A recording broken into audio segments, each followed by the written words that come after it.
webinar series. And today we have Scott Sakai, who's one of our security experts, and he's going to talk about using advanced security concepts on our HPC systems. And with that, I'll turn it over to Scott.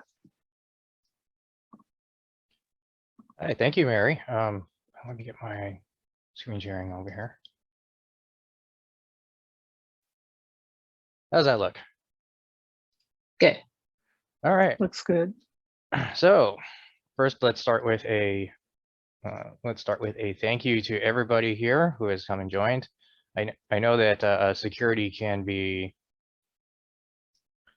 a little boring. The material can be dry and frustrating because we're asking you to do all these things and they keep changing, and it can also be a little intimidating or even hostile. But you're here today, which shows that you care about your research, and that's a good thing. So give yourself a hand. Let's talk a little bit about the presentation. I've got 5 breaks for questions. And I'm hoping that the content is approachable and generates some awareness, but it's also reasonable for any advice or things that I ask you to do. Continuing on, we already went over the Q&A. Please message the moderators. We want to make sure that everyone just stays anonymous, so you can feel free to ask questions that you might be embarrassed to ask otherwise. All right, so what isn't this presentation? If you haven't seen the indispensable security presentation, you might want to check that out later. This isn't a replacement for that. And it's not really comprehensive or standalone. Excuse me. My goal is to raise some issues that have come up over the last few years and hopefully something to think about. So enduring security, what does that mean? Well, according to the dictionary, it could be lasting or permanent, or patient and long suffering, and either of those definitions could be applicable here. All right, a little bit of backstory. Here is a picture of Magic Mountain. This is a theme park, and when I was a kid, I got to go there for the first time, and I remember it so vividly, but not for the right reasons. The drive-in is about 45 minutes, and it was early in the morning, so I just grabbed my shoes and threw them in the car and took a nap in the back, and woke up, got on the parking lot. I got to put my shoes on, and yeah, if you're looking at those, you go, hey, those are the same side. Yeah, they are. And I spent most of the day walking around in shoes, and one of them just didn't fit. It was horrible, and that's like the only thing I remember from that experience. 20 years later, I learned about this concept. There's you, our present self, and then there's the past self and future self. So let's take this back into the context of my little story from my childhood.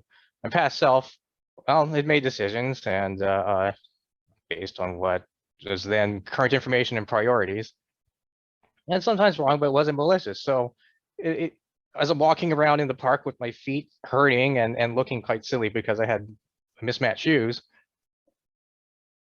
my past self was the one that grabbed the shoes going to the car and said, you know, I don't want to deal with this. I want to go to sleep. And that was a bad choice. But it wasn't a malicious choice. It wasn't, oh, I'm going to do this and then make myself pay for it later.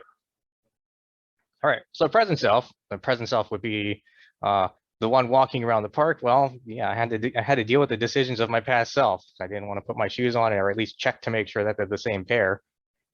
Yeah, and I was definitely judging my past self for doing so, and that was probably why I was so upset. And that's like the only thing I remember from that experience. And of course, it makes decisions for future self. Future self, in this case, the story ends. I didn't have much to do afterwards, but yeah, the future self will have to deal with the decisions of the present self. And importantly, it's unknown to the present self and the past self. It's an unknown person. You think it's you, but it's not known. You haven't met this person yet. And I'd like to point out that we're generally considerate individuals. We go out of our way to do things that doesn't directly benefit us, and it's mostly for people who we haven't met or are unknown to us. So like, we put the shopping carts back, we put the trash into the trash receptacles, and we generally do other things. So think about that and make sure that as your present self, you're thinking about your future self and afford that future self the same consideration that you would another person. You want to make your future self proud of your present self, not resentful. You don't want to be upset because you decided to take a nap instead of just check to make sure that you had a matching pair of shoes. So the extra steps you take now may avoid anger, grief, and regret later. Brief question break. Next, and coming up, we'll talk about weaknesses in supply chain. And I don't see anything come up, so let's plow on ahead. XKCD sums this up quite nicely.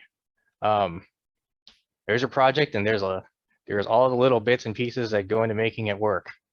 So think about your project's dependencies. These could be modules and libraries written by third parties or even programmers. Your project's success relies on each of those dependencies behaving correctly, and your project's security relies on the security of each of those dependencies. If one has a flaw in it, well, you might have that flaw in your project. So the security of those dependencies, in turn, relies on the practices of their respective developers. How well do you trust people? So consider, developers are people too. Mistakes happen, shortcuts get taken, and people can have agendas, unfortunately. Let's take a couple of examples. Here's an example of an entry that showed up in a web log, a web server log, and it looks a little weird. But what this is an exploit attempt for a vulnerability called Log4Shell. Log4Shell is a coding vulnerability that popped up in a very popular Java package for creating log entries, and the developers didn't anticipate an interaction with the way that Java handles URLs, and create a situation where an attacker can run code on a machine just by generating a log message, as we see here. No, this particular web server was not affected. So what about shortcuts? You may have heard of SolarWinds. It's a company that makes management software for IT services. And there was a massive hack, and a bunch of high-level organizations were affected. And that was all because somebody used the password SolarWinds123, put it in places it shouldn't be, and put it into code. Yeah, that was embarrassing. And then people can have agendas. So here in these diagrams over here, we see that a maintainer for a somewhat popular JavaScript package called NodeIPC inserted malicious code into their package that would destroy files if the code was running on a machine whose IP happened to be in certain countries. So what can we take away from this? Think about the dependencies as you're choosing different solutions to a problem or software to use. Think about those dependencies and look at the ones that have fewer dependencies. Maybe those might be more reliable or easier to deal with more reliable or easier to deal with in the long run.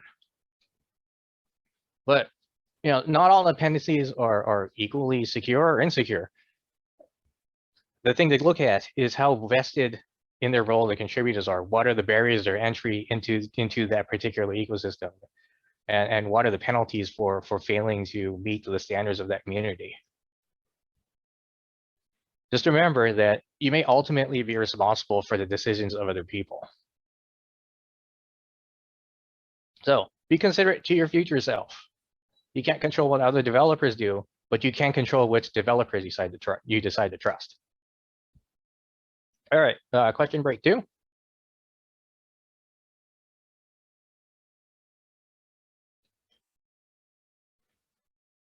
Any questions?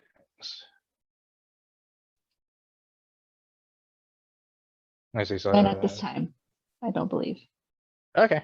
All right, let's move on to, let's talk about backdooring your account. So what is a backdoor? There's a game from the early 90s called Legend of Zelda: A Link to the Past, and it's a great way to illustrate this. So for those who haven't played, there's a little character over there in the green, and your goal is to, in this area, is to get through that gate. So you walk up to the gate, the guard says, hey, yeah, you're not supposed to be here, go back home. But if you go around the side of the castle, you eventually find that there's a hole in the ground. You jump into the hole, and you end up on the other side of the gate eventually, and you can proceed with the story. So how does this relate? Well,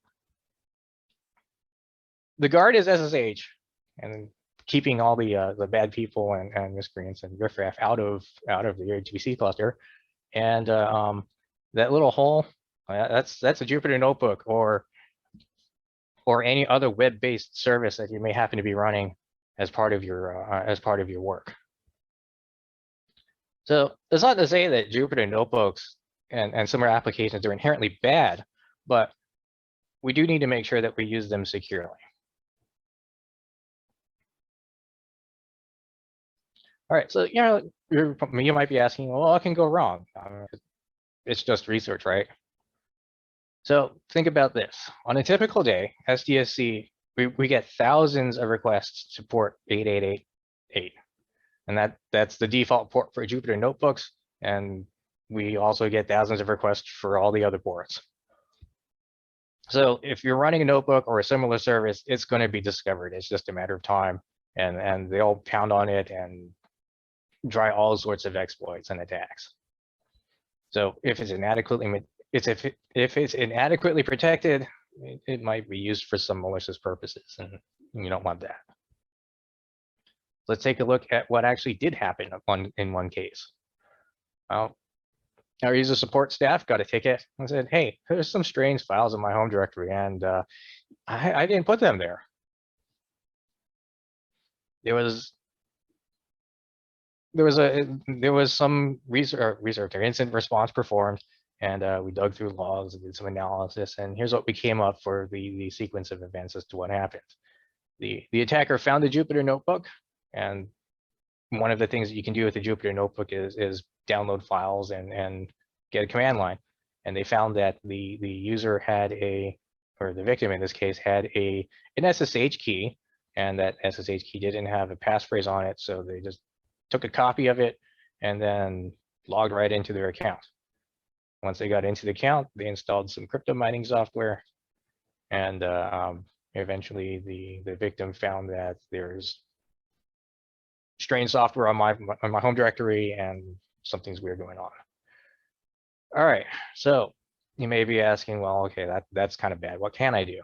Well, let's start first with what doesn't work. You may think, okay, I'll change the default port number. That doesn't work because we get probes in all the ports. It'll still get found. And maybe setting a password. Okay, well, there's a password, but the bits as they go over the wire aren't encrypted. They're in what's called plain text. So if you happen to be using a network that isn't trustworthy, such as like public Wi-Fi or like a hotel Wi-Fi, then the data as it goes over the wire can be read by a third party, and they'll have your password and be able to get into your application. And the same goes for using SSL without an untrusted certificate. And if you get a warning like this, that means the certificate's not trusted. And the problem with that is the same untrusted network can pretend to be the website and give you a fake certificate, and you won't know the difference between the real warning and the fake warning.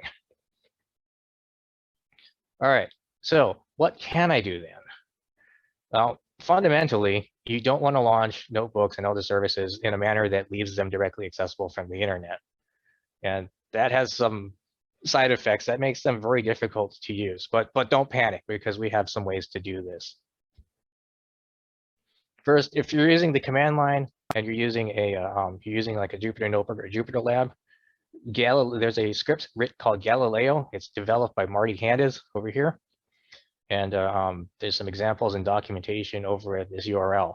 It's pretty slick. You run it, it gives you a URL, you copy and paste it into your browser, and then your notebook shows up. If you're using the Expanse portal, we also have a similar function to that, but it's got a front end on top of it. So you can just go ahead and log in and click on the Jupyter link, enter in the parameter for your notebook, and then you'll get a link which will eventually show your notebook.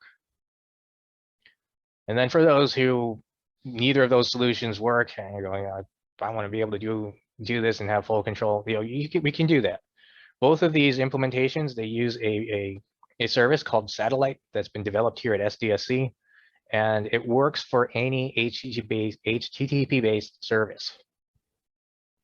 So you contact our consultants, and they can help you get it working. But if you're an advanced programmer, go ahead and examine the Galileo script to see how to interact with Satellite, to go ahead and generate your URLs and then connect them when the job runs. We've designed it to be pretty straightforward and simple. And so don't feel like you have to go and jump through a lot of hoops to make this work. So be considerate to your future self, and please leverage the tools that we have to help protect your web-based applications on our machines. All right, question break 3. And we'll talk about not losing your data in a moment. For those keeping track, we are a little bit at the halfway point. So if you're sitting on any questions, this is a good time to start thinking about them.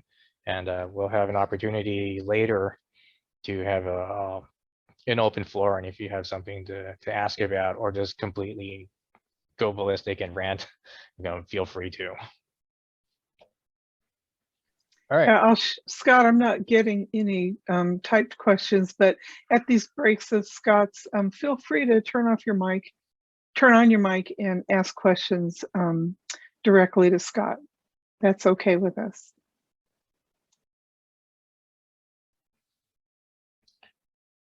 Okay. Well, I can move on. If I think lets me. Okay, so let's talk about a little bit of a story. It's a tale of two tragedies.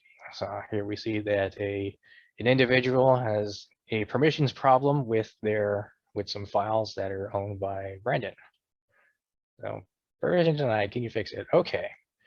So Brendan, as the account holder, gets to deal with this.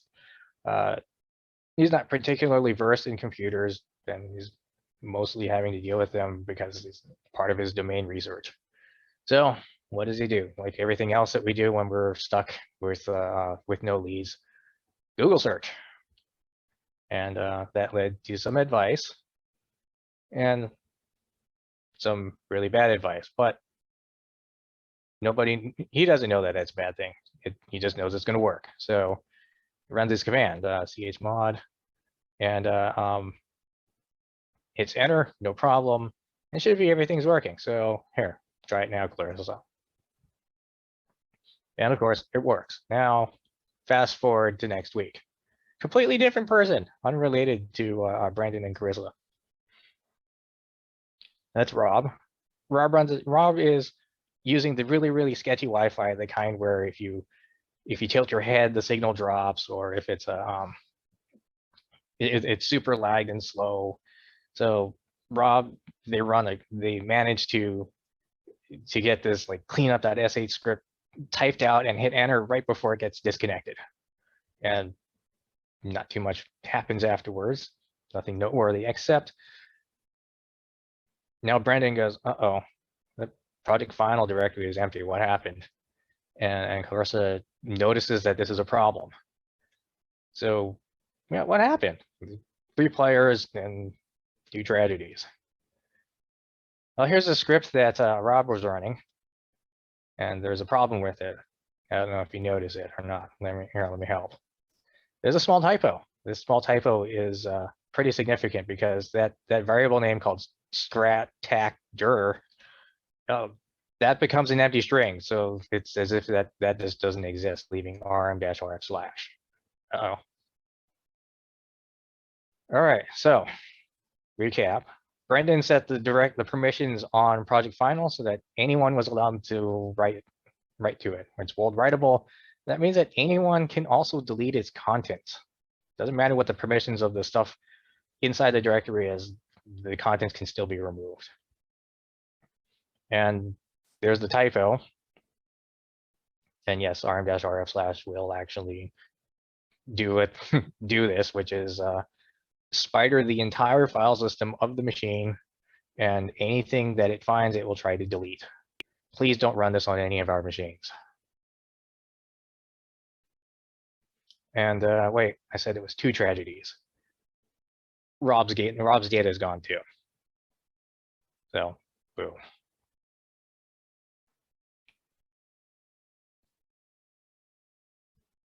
But here in example world, nobody goes home empty-handed. So the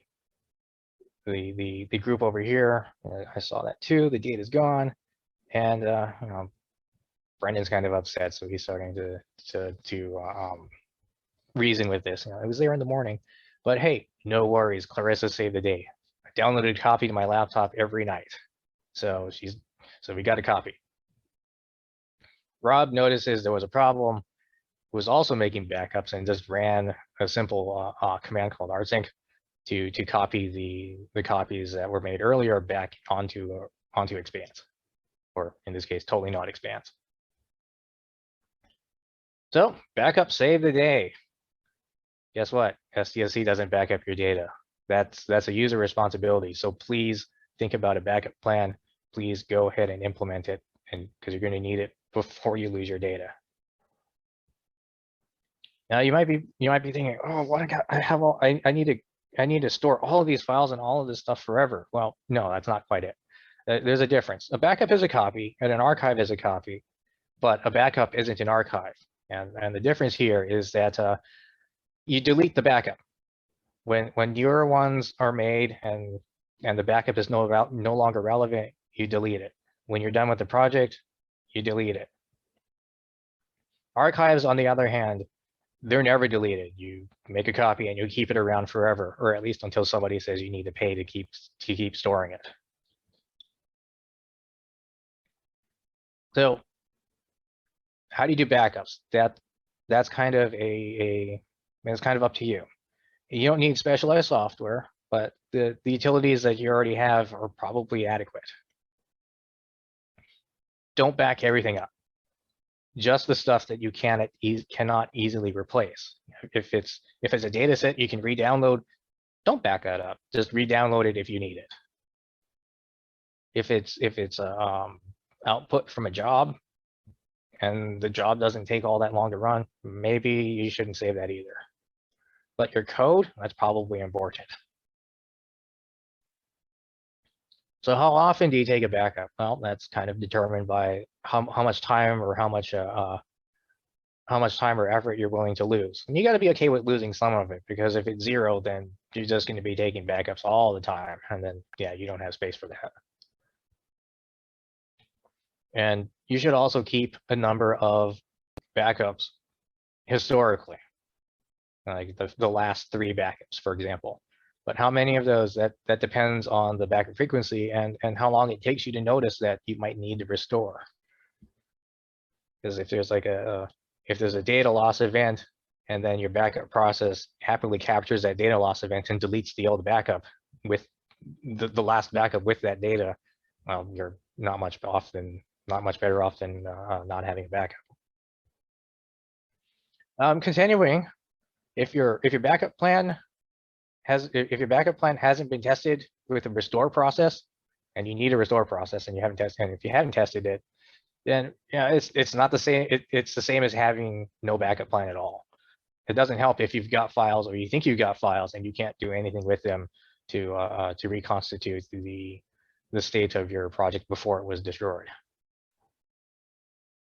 And like I said at the beginning, this isn't a one-size-fits-all thing. There's all sorts of factors that go into deciding what is appropriate, and such as like the amount of data you got, how often that data changes, and how much of that data changes. If there's any confidentiality requirements and contractual requirements and whatnot, those will all affect the set of your approaches, and it's almost on a one-by-one basis. I'd also like to remind you that if you make backups and you have them stored somewhere else, wherever else that somewhere is stored, wherever else that somewhere is, it may be possible for an attacker to access that location and read the files that they would not normally be able to read, or even destroy your backups. So think about that and maybe anticipate it. So be considerate to your future self.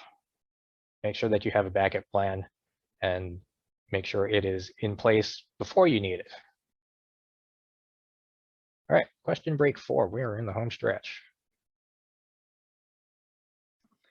Scott, we had just people asking about links to Galileo, but that's been about it for the written questions. There's actually, Okay. sorry, there's actually one that came in before that. It says, if traffic allowed to port 8888 on HPC cluster machines, if so, does this mean that tunneling HTTP via SSH is not a secure option? Okay, so yes, if you would like to tunnel over SSH, go right ahead. In fact, it is a secure option. I just don't like recommending it as a go-to because it's difficult to get right.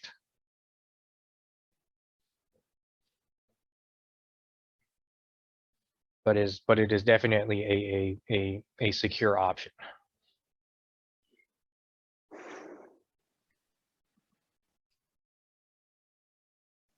There's another one that just came in. Question is, I guess most academic users have access to free cloud storage like Google Drive, Box, Dropbox, but get them working in terminal is not a straightforward task. Do you recommend any tools or tutorials? Thanks. Oh, okay. So I don't know of any tools or tutorials offhand that I can suggest. I can say that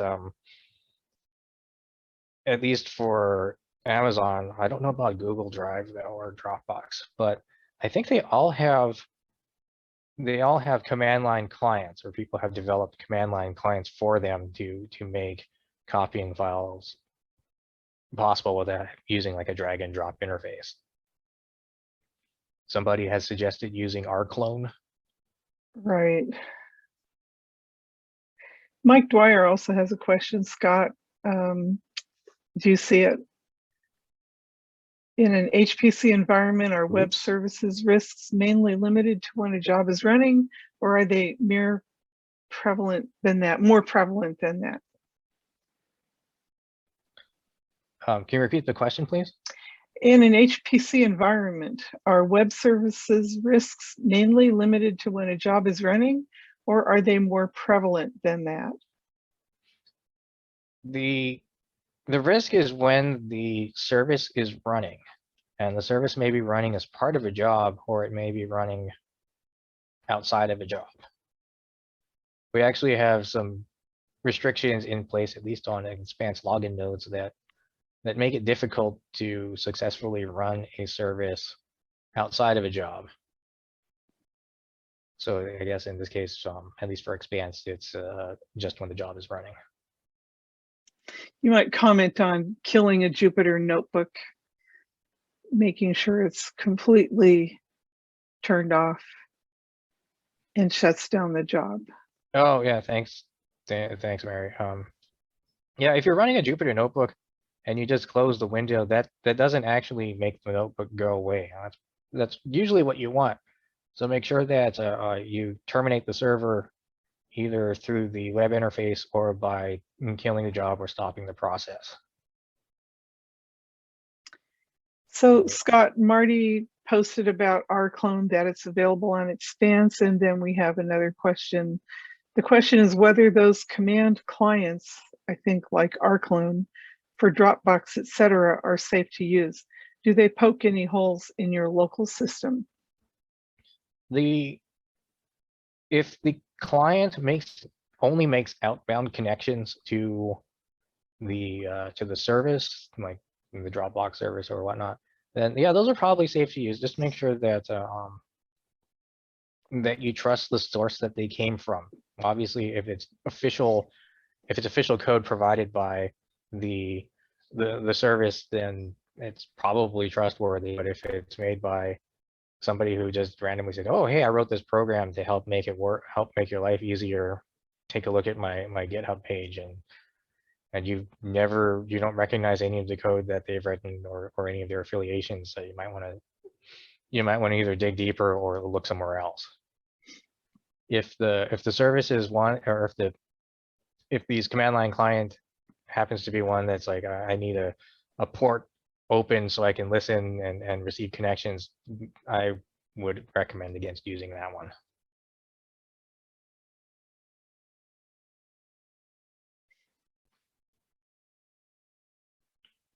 Good questions. Make sure it's HTTPS if it's on the web. Yeah. So yeah, we are on question break 4. I guess we'll talk about data corruption next. And you may be asking, well, wait, hold up. What about ransomware? Well, don't go nuts over that. Nothing to panic over. It's just another way to lose data. You can lose data by having it accidentally deleting, or hardware failure, or maybe a script that went awry that someone else ran. But it's all just a way to lose data. Ransomware is just another one of those things. It's just that your data is encrypted. It might also be gone. Sometimes you can't even decrypt it. So how do you deal with that? Just account for it in your backup plan. Make sure you back up the data that you don't want to lose. And if you get hit by ransomware, then you got your backups. Now that said, some of the ransomware gangs that have been going around are pretty good about making sure that you're pretty good about trying to delete your backups. So think about how you're making your backups, if it's like a push or a pull, where your API keys are stored, and what those API keys can do to the backup set themselves. All right, I think I'll move on a little bit. So remember how I said there are no sad endings? Well, not quite. A day wasn't saved. You see, Brendan's working on a PowerPoint, and he notices that the graph is a little bit different than before the restore was done. So Clarissa tries to run the job again, maybe see if the graph looks different, and didn't quite work. Uh-oh.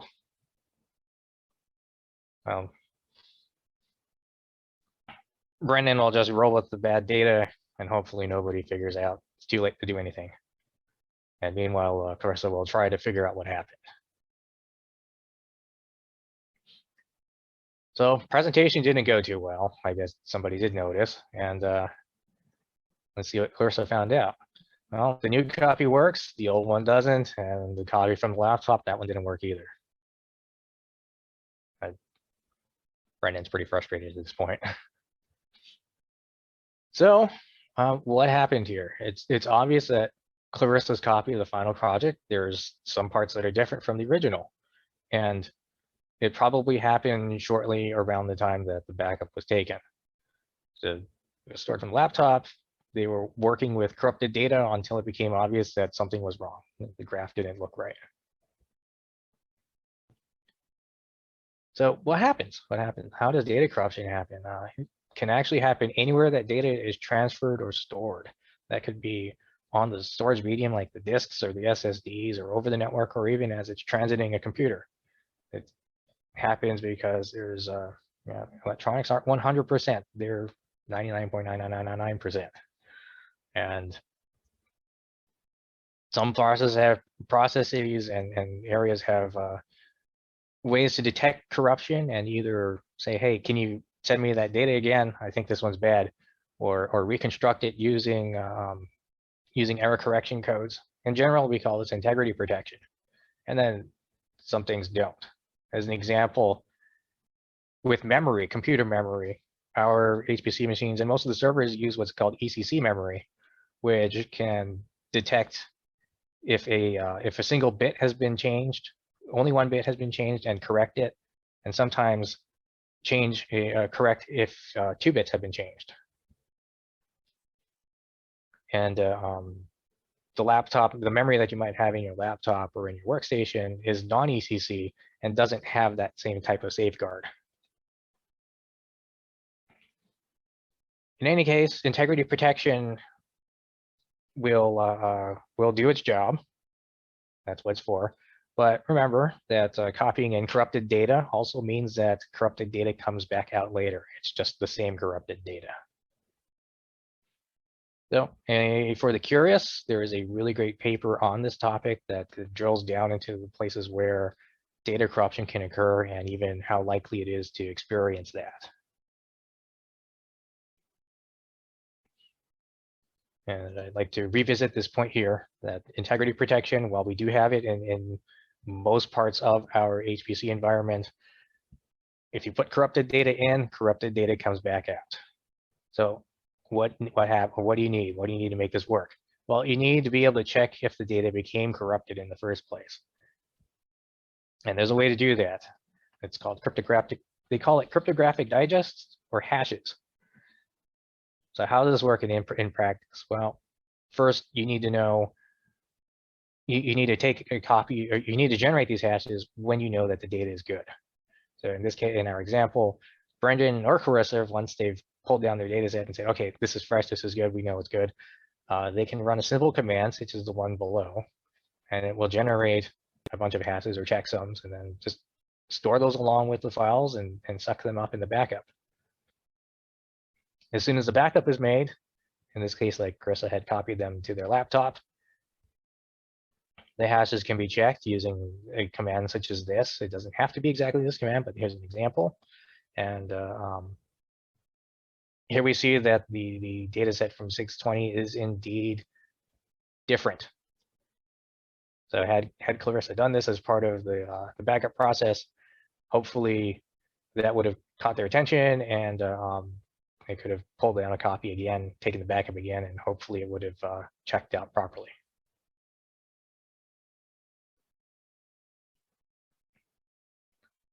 So how does this apply to you? Well, unfortunately, like backups, one size doesn't fit all, and it's really dependent on the details of each use case. And integrity checking, it can be done almost, it also needs to be done, it should also be done immediately before using the data, just in case something happened.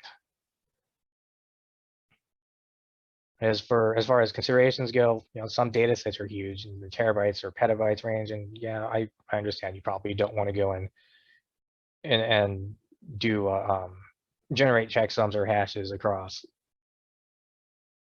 I see the questions. Generate checksums or hashes across a petabyte or terabytes of data every time you want to potentially use it. So, that's a consideration.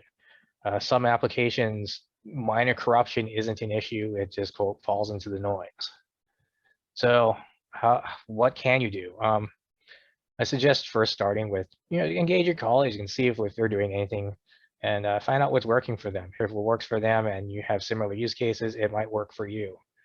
If you have an application that's ingesting data and it's obvious that it's not working with checksums or hashes, reach out to the developers and see if they have anything planned or maybe a hidden feature that hasn't been addressed. Or if you're not sure if there's anything about integrity, then go ahead and reach out to them. Maybe you can get a good answer. If you're on the other side of the equation and you're developing software for research, strongly consider incorporating integrity protection when in that software. You know how the data is going to be used and accessed, and you know how best to ensure its integrity.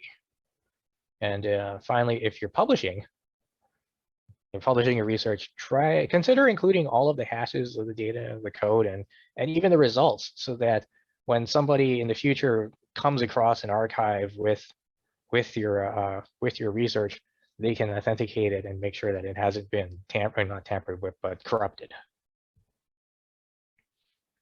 So as the final step here, be considerate to your future self.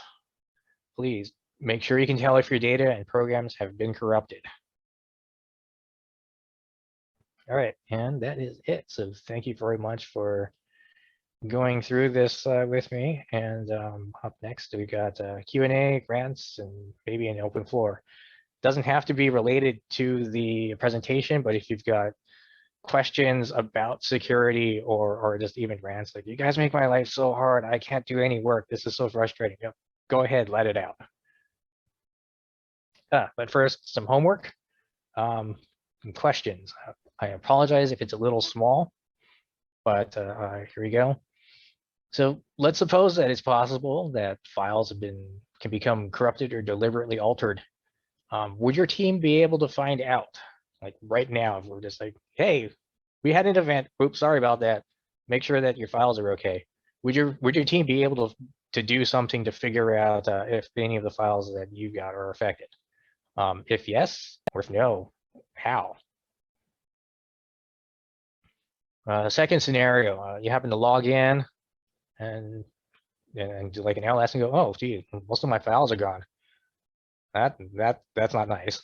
So you open a support ticket, and unfortunately, the response comes back and says, you know, we're really sorry, but we can't recover your files. Now what?